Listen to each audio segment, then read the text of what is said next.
இறுதி கட்டத்தை நோக்கி அப்படின்னு சொல்லி பாகியலட்சுமி சொன்னதுக்கு ஏற்ற மாதிரி வந்து அப்படியே பரபரப்பான விஷயங்கள் தான் போயிட்டுருக்கு. இப்போ இனியாவுக்கு நம்ம வந்து கொலையே பண்ணிட்டோமோ அப்படிங்கிற அதிர்ச்சியில் என்ன பண்ணுறதுன்னு கையும் ஓடலை காலும் ஓடலை. வெளியே வந்துட்டு அவங்க அம்மாவுக்கு கால் பண்ணி, சுதாகர் அங்கிள் வந்து அப்பா கிட்ட கோபமாக சண்டை போட்டார்ல அப்படின்னா, ஆமாம் அது நான் ஒன்ட்டி சண்டை போட்டாரா அப்படின்னா, இல்லை நான் அதுக்காக கோவப்பட்டு போலீஸ் ஸ்டேஷனுக்கு போனேன் அப்படிங்கும் போது, ஏமா அந்த மாதிரி வேலை செய்கிற, கதையோட ஆரம்பத்துலேருந்து கடைசி வரைக்கும் நீ உதவியாக எதையும் செய்ய மாட்டேன், உபத்திரவம் மட்டும் தான் செய்வியாமா அப்படிங்கிற மாதிரி வந்து பாக்கியா கேட்டுட்ருக்காங்க. உன்னை இல்லை இங்கே என்ன நடந்துச்சுன்னா பாக்கியா கிளம்பி இங்கே வந்துடுறாங்க. அதெல்லாம் ஒன்றும் இருக்காதுவா அப்படின்னு உள்ளார போய் பார்த்தா ஆள் வந்து காலி அப்படின்னு தெரிஞ்சிருச்சு. ஸோ நிதிஷோடைய மூக்கு கிட்டக்கெல்லாம் விரல் வச்சு பார்த்து என்ன பண்ணுறதுன்னு தெரியாமல் அறக்க பறக்க இவங்க 2 பேரும் கிளம்பி இங்கே வந்துடுறாங்க. வீட்டுக்கு வந்துடுறாங்க. வீட்டில் அப்படியே ஈஸ்வரி இடிஞ்சு விழுந்த மாதிரி உட்காந்துருக்காங்க.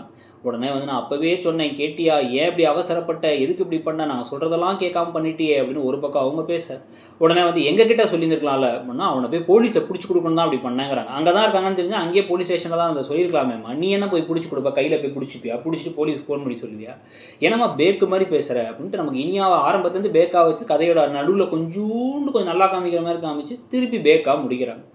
ஸோ இப்போ வந்து நான் வந்து இங்கே அந்த பக்கம் வந்து பார்த்தீங்க அப்படின்னா, எங்களுக்கு யார் மேலே சந்தேகம் இருக்கா அப்படின்னு சுதாகர் கிட்ட கேட்டால், சுதாகர் வந்து எனக்கு இனியா மேலே தான் சந்தேகம் இருக்குன்னு சொல்லிடுறாரு.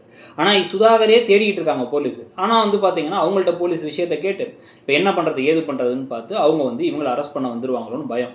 ஸோ அரெஸ்ட் பண்ண வந்துட்டா என்ன பண்ணுறதுங்கும் போது யோசிச்சு இந்த நியூஸ்லாம் வர ஆரம்பிக்குது. உடனே இப்போ இனியா என்ன சொல்கிறாங்கன்னா, சரி அப்போ நான் வந்து நானே போய் சரணடைஞ்சிட்றேங்கிறாங்க.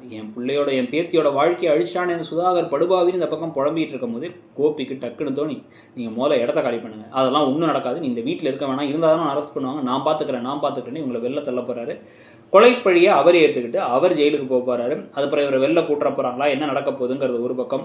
ஆகாஷையும் இனியாவையும் சேர்த்து வைக்க போகிறாங்களா, இன்னும் 2 வாரம்னா இப்போ 2 திங்கக்கிழமை முடிஞ்சிருச்சா, அப்போ வந்து பார்த்தீங்கன்னா இந்த நாள் அடுத்த 5 இன்னும் 9 எபிசோடில் வந்து பாகியலட்சுமி சீரியல் முடிய போகுதுங்கிறத பற்றி உங்கள் கருத்து என்னங்கிறத சொல்லுங்கள். எப்படி முடிஞ்சால் கரெக்டாக இருக்கும்னு நினைக்கிறீங்கிறதையும் சொல்லுங்கள். தேங்க்யூ.